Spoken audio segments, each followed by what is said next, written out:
Bonjour Rudy. Comme nombre de citoyens français, je suis inquiet de voir qu'un des remparts de notre démocratie montre des failles. Je veux parler de la justice de notre pays.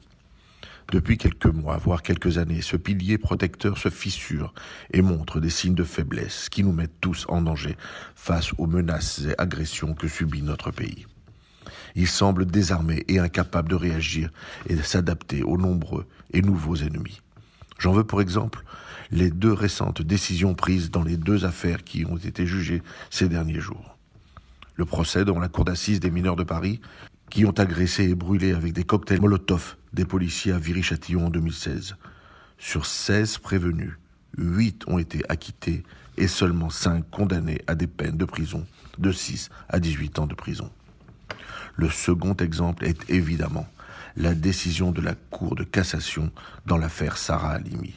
Cette dame, de 65 ans, médecin à la retraite et directrice d'une crèche juive, qui a été massacrée pendant 30 minutes et défenestrée au cri d'Allah est le plus grand par un monstre connu des services de police, consommateur régulier de cannabis et fréquentant régulièrement une mosquée salafiste du 11e arrondissement.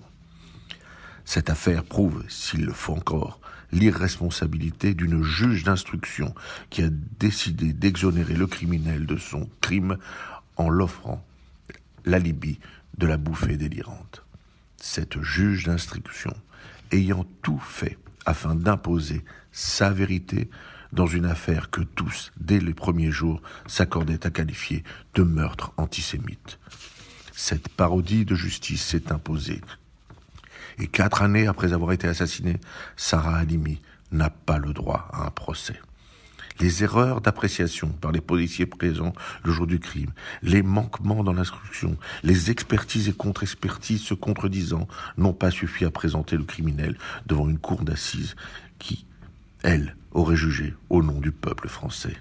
Une honte, un scandale, un signe de plus qui est envoyé aux criminels de tout genre, auxquels les magistrats ont offert une arme de plus afin de ne pas répondre de leurs crimes.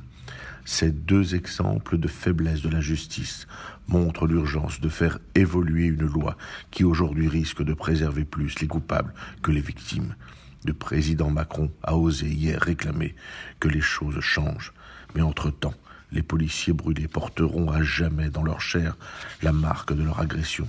Et la famille de Sarah Halimi restera à tout jamais avec une plaie ouverte qui n'aura pas eu le droit d'être pansée.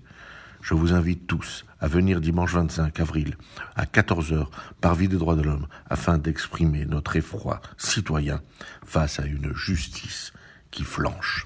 À la semaine prochaine.